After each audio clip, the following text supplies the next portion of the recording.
Assalamualaikum warahmatullahi wabarakatuh.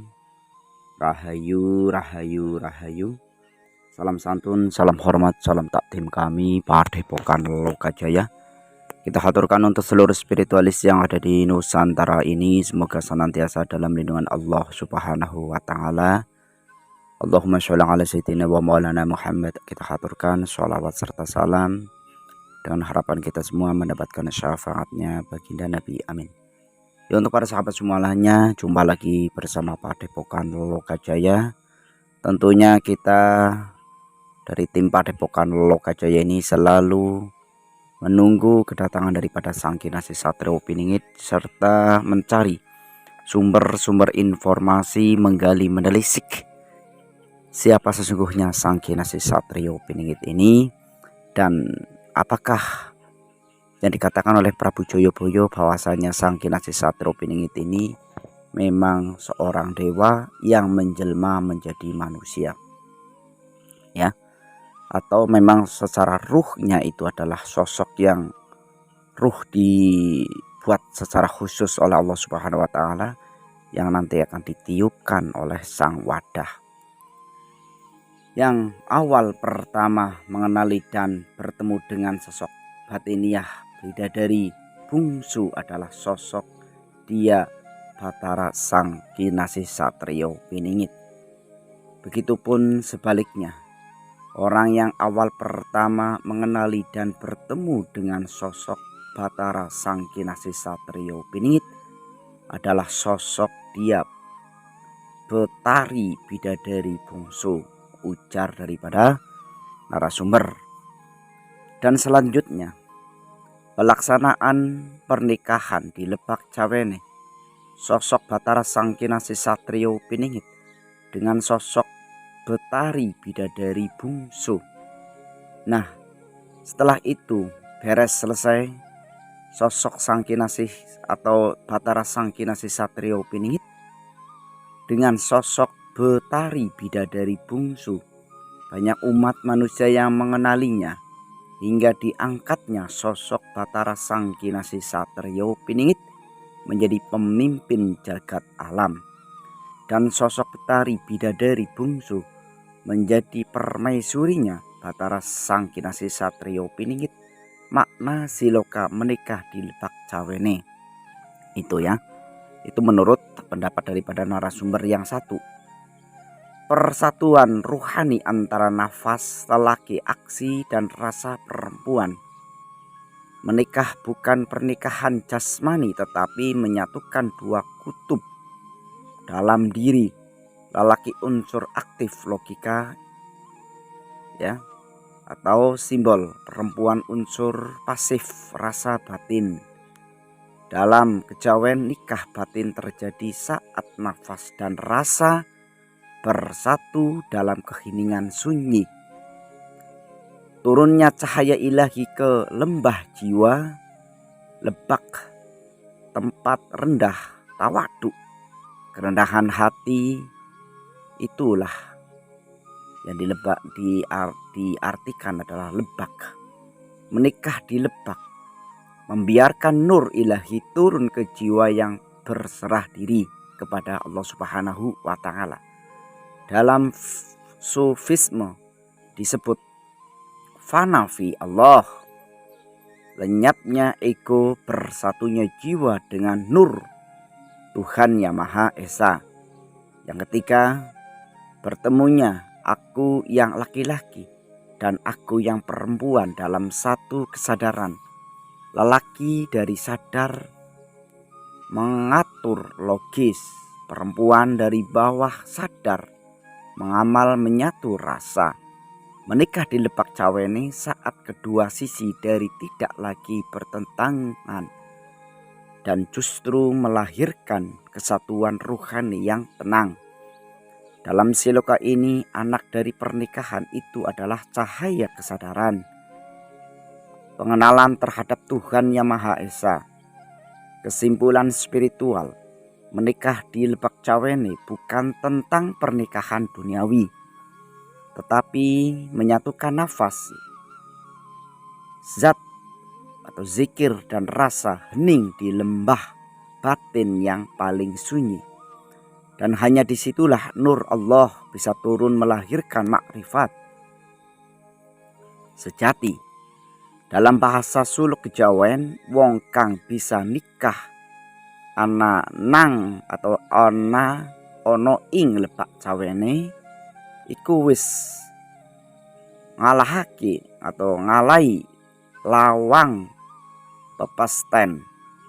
Barang siapa bisa menikah di lebak cawene, ia telah melampaui pintu takdir. Bangkitnya Nusantara menjadi mercusuar dunia nanti diawali pernikahan agung antara sang kinasih Satrio Piningit dan bidadarinya di Lebak Cawene, tempat yang dikelilingi tiga gunung. Lalu siapnya bidadari itu menggulung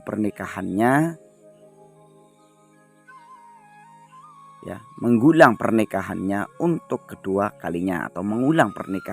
untuk kedua kalinya di bumi dan berbagi sama bidadari lainnya. Kalau tidak siap berarti pernikahan itu terjadi di surga, di surganya Allah Subhanahu wa Ta'ala. Berarti dalangnya yang mengikuti ceritanya. Wallahu a'lam bishawab, kata narasumber menuliskan seperti itu. Alamnya bicara seru, lalu arwahnya arwah yang lain tinggal di mana?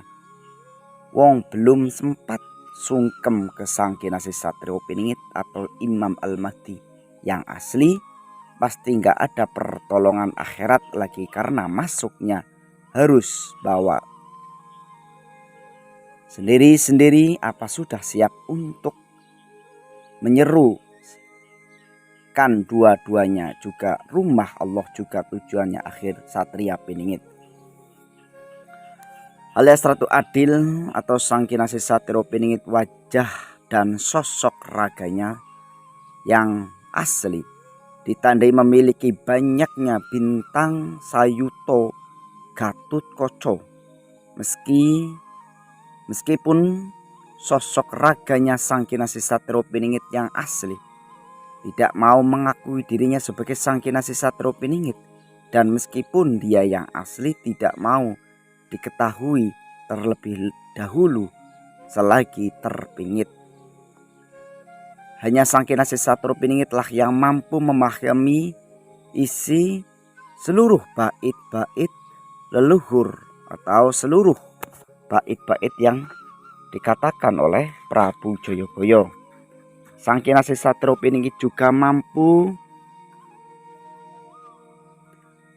menganyam seluruh petunjuk yang tersebar di muka bumi ini. Karena sang kinasih Satrio Piningit adalah manusia utusan di akhir zaman atau adalah penutup zaman. Satrio Piningit adalah penutup zaman.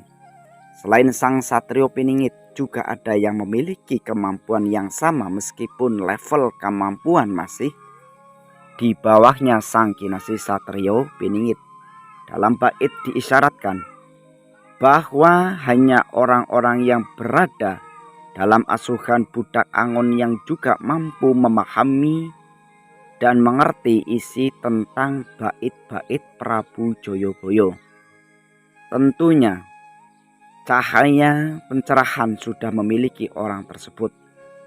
Apakah ada di antara kalian yang memang dalam asuhan budak angon?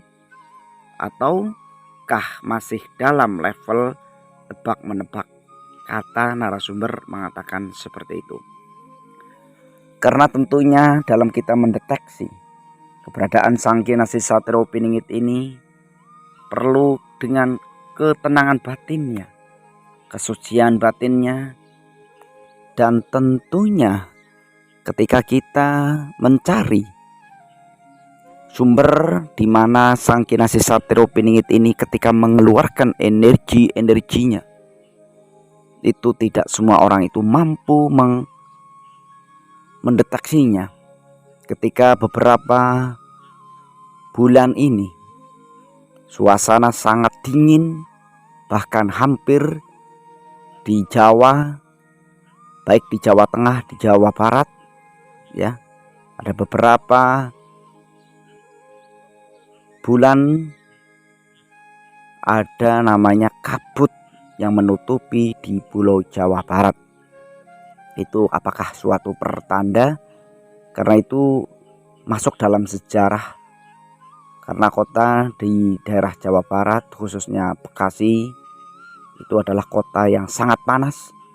Tetapi kenapa tiba-tiba terasa dingin dan tiba-tiba ada kabut yang begitu menyelimuti di pagi hari.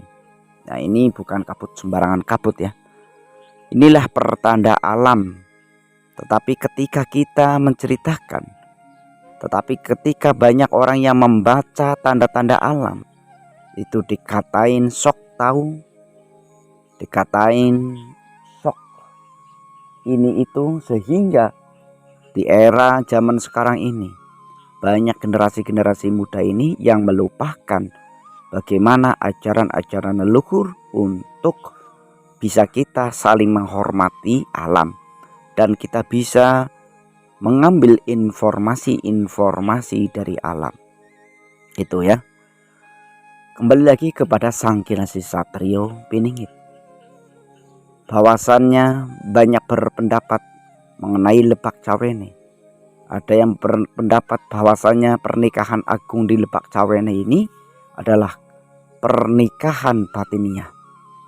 Atau ada juga yang memang dengan mengartikan pernikahan itu adalah pernikahan yang real, ya, yang nyata di suatu tempat yang mungkin di situ adalah Lebak Cawene. Karena Lebak Cawene sesungguhnya adalah tempat yang memang sangat dirahasiakan oleh Allah Subhanahu wa Ta'ala, ya, sehingga hanya orang-orang tertentu yang mendapat petunjuk, ataukah orang-orang yang mau mencari petunjuk itu, ya. Karena apa? Antara orang yang mendapat petunjuk dan orang yang mencari petunjuk itu sama-sama mendapatkan informasi-informasi dari langit yang dengan berbagi cara mereka itu sendiri. Karena sesungguhnya Sang Kinasih Satrio Piningit ini adalah jiwa yang terpilih, ya, atau raga yang benar-benar terpilih, yang dimasuki ruh dewa sebagaimana yang dikatakan oleh Prabu Joyoboyo. Dewa menjelma sebagai manusia. Dan disebut Sang Kinasih Satrio Piningit itu, atau yang sudah jelas. Karena tentunya di zaman akhir seperti ini musuh atau tantangan peperangan musuh itu jauh lebih berbeda dengan peperangan terlebih dahulu. Karena apa? Ketika kita sedang merintis menyampaikan suatu kebenaran, itu pun banyak yang membuli, mencemooh dan lain sebagainya. Apalagi itu di kalangan spiritual sendiri ini, apakah kita termasuk terjebak dalam lingkaran-lingkaran batin yang tidak memiliki nur Muhammad, sehingga kita dengan mudahnya mencaci, memaki sesama makhluk ciptaan Allah Subhanahu wa Ta'ala. Ini yang terjadi, ya.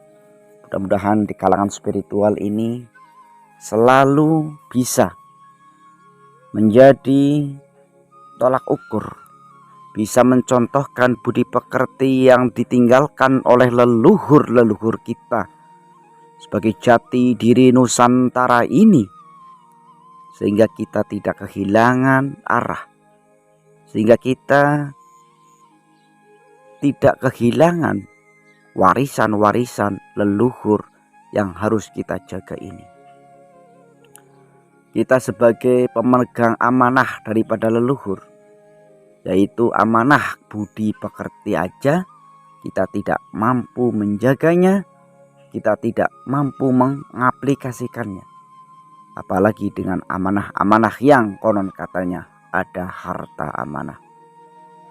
Apakah nafsu kita tidak membara ingin memiliki semuanya? Inilah banyak jebakan-jebakan Batman daripada Dajjal laknatullah tersebut, supaya kita masuk di dalam lingkarannya. Oleh karena itu, ayo sebagai spiritual bergabung bersama membentuk suatu kebaikan. Bisa saling nolong-menolong antara sesama manusia, sesama makhluk ciptaan Allah Subhanahu wa Ta'ala. Ya, dengan kita menunggu kedatangan sang utusan akhir zaman yang kita kenal, Sang Kinasih Satrio Piningit itu ya. Para sahabat semuanya, mohon untuk diluruskan, dimaafkan bila jauh daripada kebenaran, karena kebenaran hanyalah milik Allah Subhanahu wa Ta'ala.